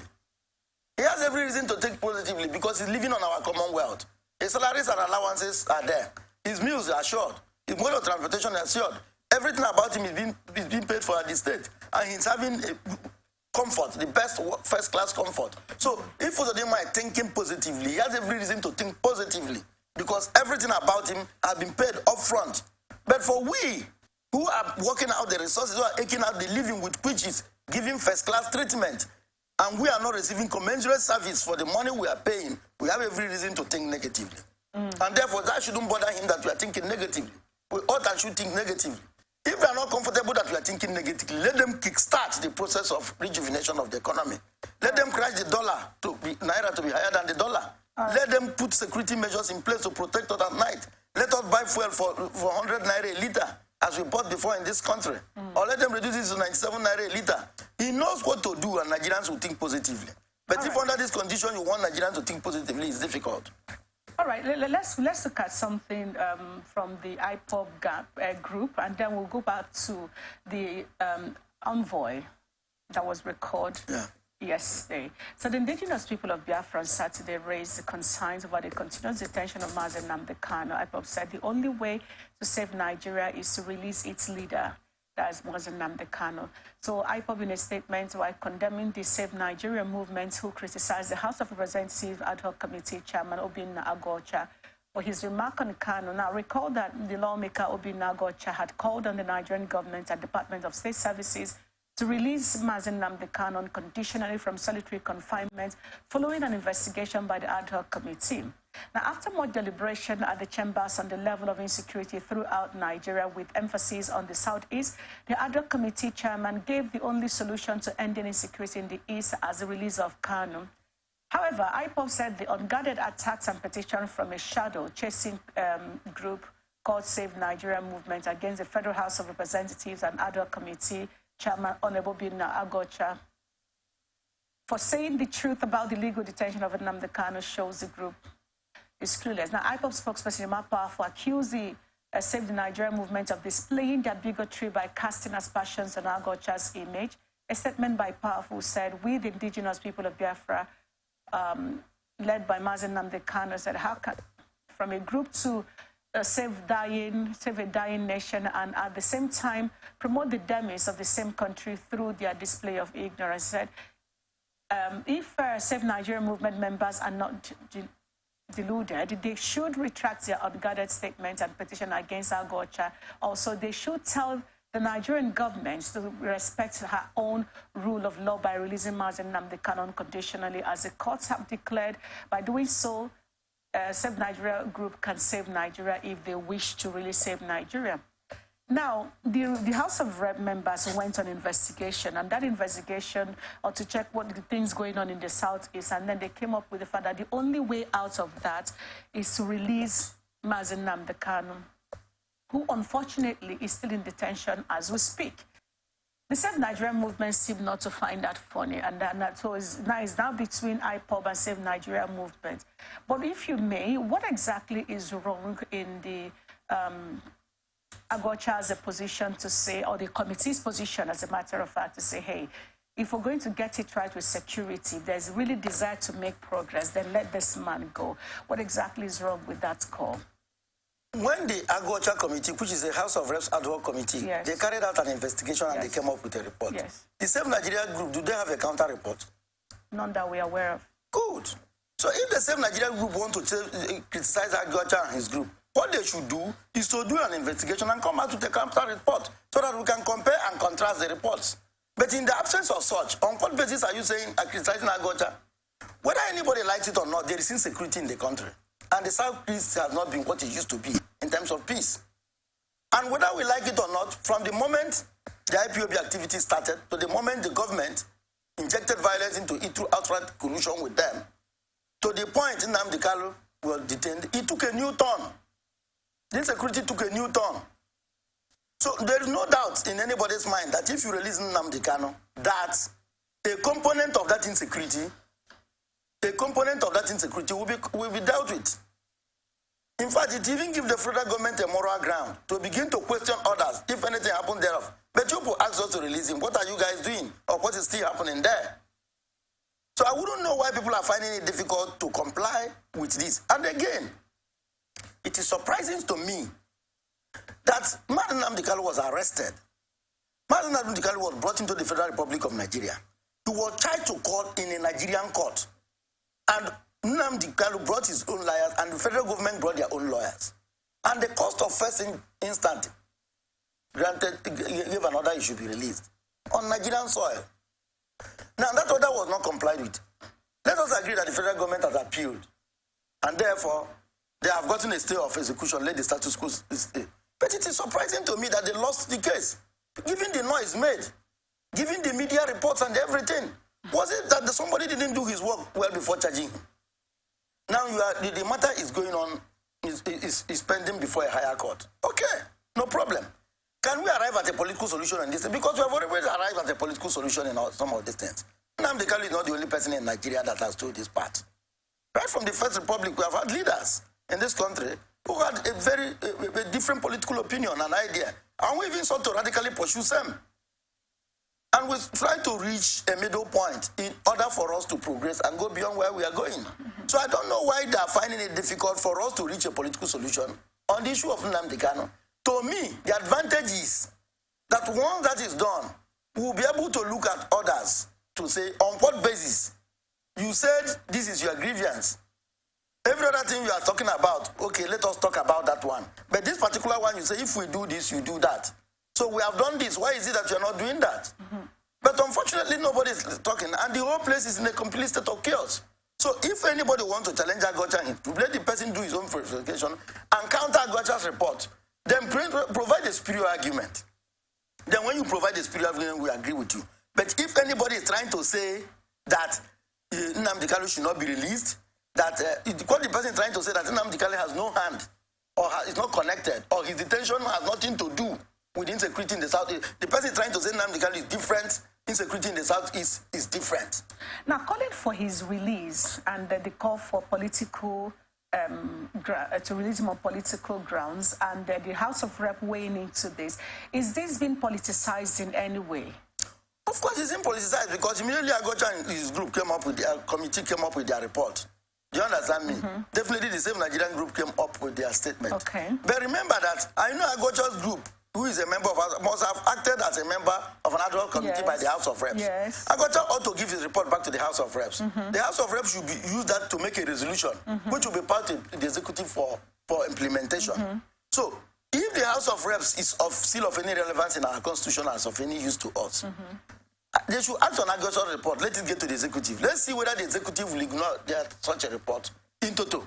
Okay. But I insist that, and remember that Agocha ad hoc committee is not the only committee or any group of people that have called for the release of Nnamdi Kanu. Both locally and internationally, people have asked for the release of Nnamdi Kanu, particularly after that court pronouncement. But the central government of Nigeria seems to be recalcitrant and unwilling to do so. And of course, not doing that, I think it has implications in the security situations in the Southeast. As far as I'm concerned, I will say we have talked too much about Nnamdi Kanu and the release of Nnamdi Kanu. We have talked too much about it. Please, can people involved sit down and work out a middle point on this thing? Get him released. Let us know how we'll make progress. All right, let's quickly run through the rest of the issues. President Bola Tinubu raised the record on Nigerian ambassadors, both career and non-career envoys, says Minister of Foreign Affairs, Ambassador Yusuf Toga. A confirmation followed a statement by Ajurin Galali, the special advisor to the president on media and publicity, titled, President Tinubu directs the total recall of all career and non-career ambassadors. And that was dated September 2nd. The minister confirmed the recall of all ambassadors on Saturday in a statement by the SA Media and Communications Strategy, Al-Qasim Abdul Kadri, correspondent, and reported the recall of the country's envoy to the United Kingdom, Sarafa Ishola. A recall later by Ambassador Togo indicated the end of the tenure of Ambassador Ishola and Ambassador Extraordinary and Plenipotentiary of the Federal Republic of Nigeria in the United Kingdom. Now, let's because of our time. Yes. What I find interesting is that just like Sudan and which other is it Cameroon that is reshuffling their cabinets in the wake of Gabon's crisis and what is going on basically. One of the statements President Tinubu made that this confirmed Gabon's coup confirmed his fear. But however, following that recalling of the ambassadors, what exactly should we begin to make? Is this fear of some sorts? Well, I think, you see, irrespective of whatever is happening around Nigeria, the government will keep on running. Yeah, and around Africa. Yes, everybody, the government will be running. Morning will come, afternoon will come, evening will come, night will come, and we meet the next day. Oh, yeah. So government will keep on running. And again, you see that after the elections, people have been hustling, struggling for political positions. And therefore, I know the president will be under pressure to accommodate as many people as possible. True. But of course, the political position will never, ever go round. So I think what is happening is that they may want to recall the ambassadors and put in ambassadors to accommodate many new people who may be aspiring to get a job and to get compensated. Because whether we like it or not, in this part of the world, government is a means of production. It's a career for some. In fact, we have had politicians come out to say that they are career politicians. Yeah. That's what the only thing they do. And we have seen people in this country that have no history of any career except the activities in politics. So some other people will want to occupy those positions. And for the president has to let off some pressure by putting in people so that they'll let him have some peace. And on the other way around too, every government across Africa now, not just in West Africa, should sit up and begin to look inwards and begin to restructure, because what is happening in Africa is a product of the topsy-turvy or the ups and downs of global politics, particularly the war in the Eastern Europe. Yeah. Okay? It's affecting a whole lot of things. And when there is tension in Europe, it's naturally catapulted into Africa. And we begin to have some internal schisms, given our new colonial linkage with the European powers. So it is necessary too that every political position or appointment or every political move every government will try to protect itself because knowing fully well that you do not know the shape or the form or the nature it will take in the next moment. It's a very dicey moment for the political class, and it is an interesting moment for some of us. Okay. Now, the President Bola Tinubu has stated his reasons for the recall of all career and non-career ambassadors from their duty posts worldwide.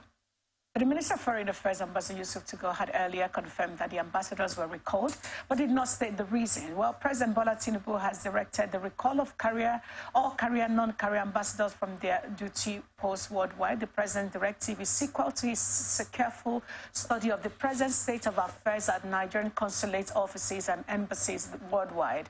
And in line with the President's renewed hope agenda, the President is determined to ensure that world-class efficiency and quality will henceforth characterize foreign and domestic service delivery to citizens, residents, and prospective visitors alike.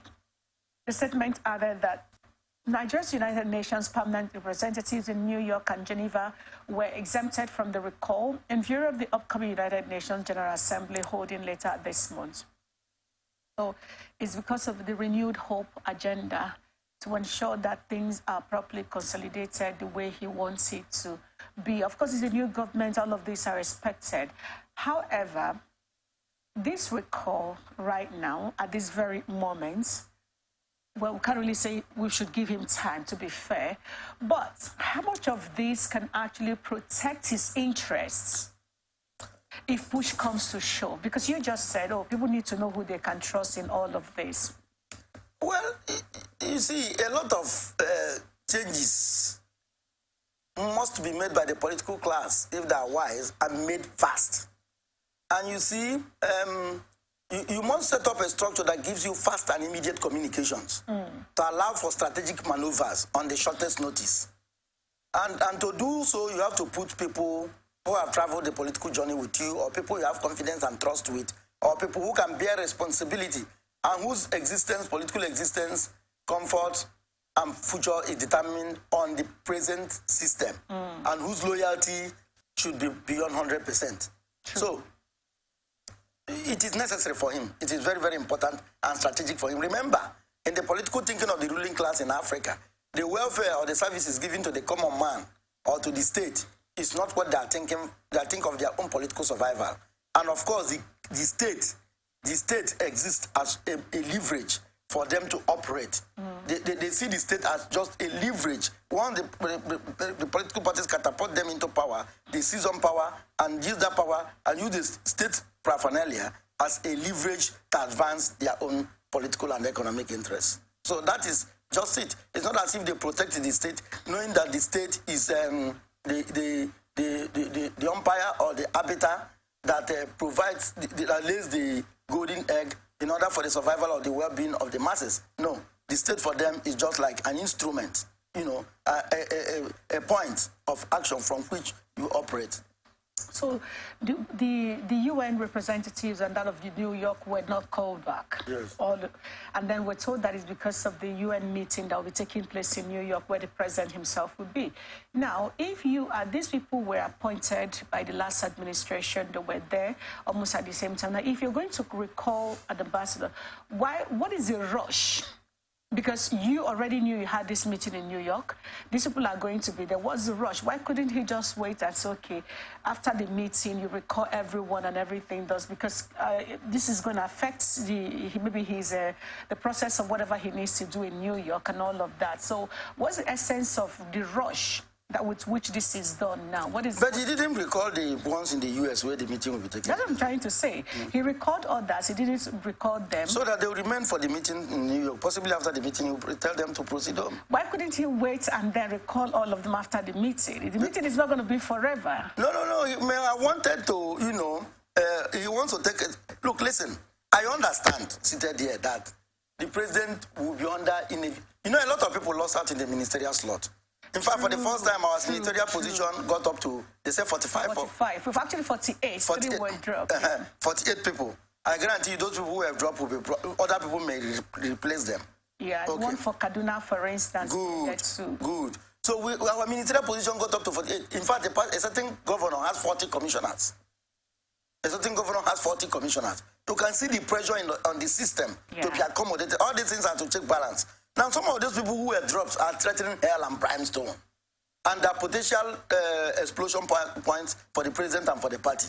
So then, on the interim, he's even wasting time. People want to get on the job. They want to grab their own hand on the cake as fast as possible. So if he has his opportunity, he can fix all of them back. You know, he can accommodate more people today, and then let him have just 2 problems to deal with when he eventually relieve these people. And again, the urgency of the now and the changes in the body politic, both locally and internationally, as well calls for new ears, both locally and outside there, to hear what is happening. Because you don't trust that the old hands will be as loyal as the new hands who owe their emergence and their political existence in that platform to you. So there is emergency for the political. This is a trying moment for them. And I reinstate once more that the tension, the crisis, and the challenges the African political class is facing is there, you know, and dangerous to them. But for some of us, it is our very happy moment. We want history to play itself out. Okay, and we'll be here. September 16 is just a few days away, and we'll be here to bring all of the conversation as Nigerians. We want to say very big thank you to you, Barrister Arochukwu Paul Ogbonna. It's been refreshing and honor having you here today. Thank you, madam. Thank you. And that's been the show on Open Air today. We hope we've been able to bring you all the right conversations, and we look forward to hearing from you. But now we have to go. Do remember that peace and unity remains the pathway to progress. Do well to also follow us on our social media platforms. And bye. Representing people. Mr. President, my people are under siege. I will place economic stability and confidence. To condemn this act and call for the immediate release of this minister at the Temple of Justice. Access to our money will put in the bank.